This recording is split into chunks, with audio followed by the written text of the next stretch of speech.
तो जय हिंद दोस्तों। आइए देखते हैं हम लोग 3-4 अनुच्छेदों को।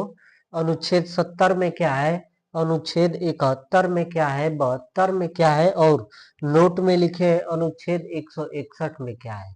तो अनुच्छेद 70 आकस्मिक स्थितियों के बारे में बताता है।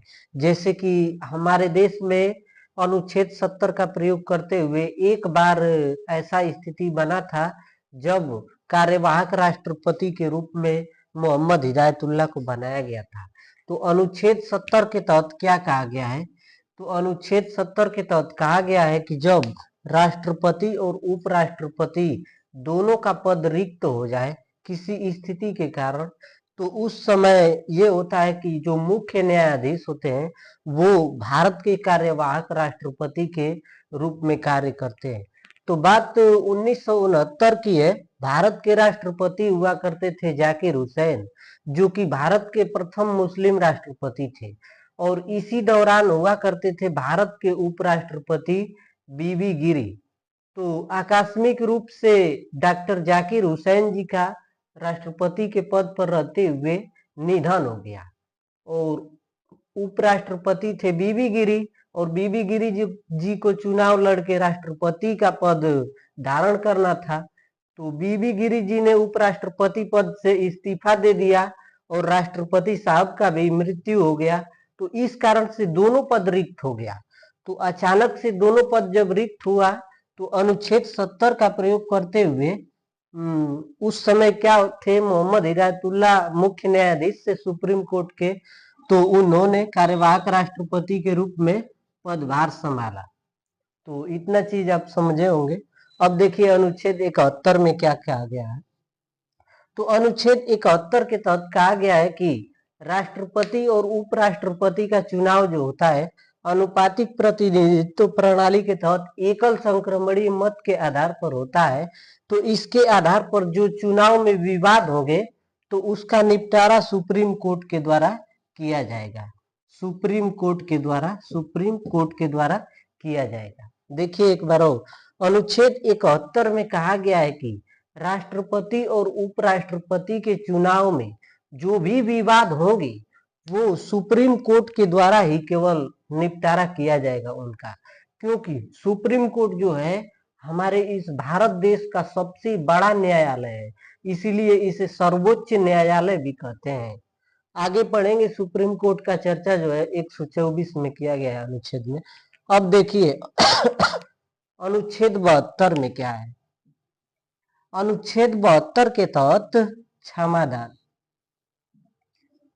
क्षमादान कौन देते हैं, तो राष्ट्रपति महोदय जी जो रहेंगे वो अनुच्छेद 72 का प्रयोग करके क्षमादान करते हैं। देखिए ध्यान रखिएगा कि राष्ट्रपति जी किसी भी प्रकार का मामला हो व्यक्ति से संबंधित, चाहे मृत्यु दंड ही क्यों ना हो, राष्ट्रपति उसे माफ कर देंगे। राष्ट्रपति चाहे तो उसे क्षमा कर सकते हैं। लेकिन नोट में लिखे है एक पॉइंट, अनुच्छेद 161, इसमें भी क्षमादान का चर्चा है, क्षमादान। लेकिन ये वाला क्षमादान राज्यपाल का है। राज्यपाल अनुच्छेद 161 के तहत क्षमादान देते हैं। और ध्यान रखिएगा कि राज्यपाल को मृत्यु दंड जैसे कि फांसी को रुकवाने का अधिकार नहीं है, परंतु राष्ट्रपति जी को फांसी रोकवाने का अधिकार है, क्षमा देने का अधिकार है अनुच्छेद 72 के तहत। तो एक बार और झटके से सर निगाह से देख लीजिए पूरा चारों अनुच्छेदों को। अनुच्छेद 70 में राष्ट्रपति उपराष्ट्रपति दोनों का पद रिक्त हो जाता है, तो कार्यवाहक राष्ट्रपति के रूप में सुप्रीम कोर्ट के मुख्य न्यायाधीश कार्य करते हैं। अनुच्छेद 70 में कहा गया है ऐसा। अब देखिए अनुच्छेद 71 में क्या कहा गया है, तो राष्ट्रपति और उपराष्ट्रपति के चुनाव में जो विवाद होंगे उनका निपटारा सुप्रीम कोर्ट करेगी, ये कहा गया है अनुच्छेद 71 में। अब अनुच्छेद 72 में क्या है, तो राष्ट्रपति क्षमादान देते हैं, राष्ट्रपति। अब देखिए इसको याद कैसे करना है, यहाँ बेहतर काम करते हैं और यहाँ क्षमा देते हैं। तो बेहतर काम करना, क्षमा देना, ये सब बेहतर काम है। बेहतर काम करेंगे जब क्षमा कर देंगे, बेहतर काम जब करेंगे जब क्षमा कर देंगे। तो 72 से अनुच्छेद 72 हो जाएगा। क्षमा कर देंगे तो क्षमादान हो जाएगा, क्योंकि राष्ट्रपति अनुच्छेद 72 के तहत क्षमादान देते हैं।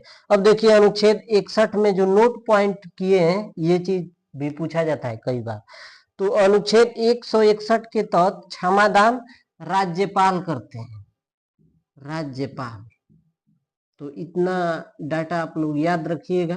कल अनुच्छेद 73 और 74 75 के बारे में देखेंगे, जो कि मंत्रिपरिषद से संबंधित है। तो आज के लिए इतना ही दोस्तों, छोटा छोटा टॉपिक लेके चल रहे हैं और पूरा कराएंगे छोटे छोटे मतलब कि हिस्सों के माध्यम से, टुकड़ों के माध्यम से। अच्छा लगेगा क्लास तो शेयर कीजिएगा, लाइक कीजिएगा, दोस्तों को भी बताइएगा। धन्यवाद।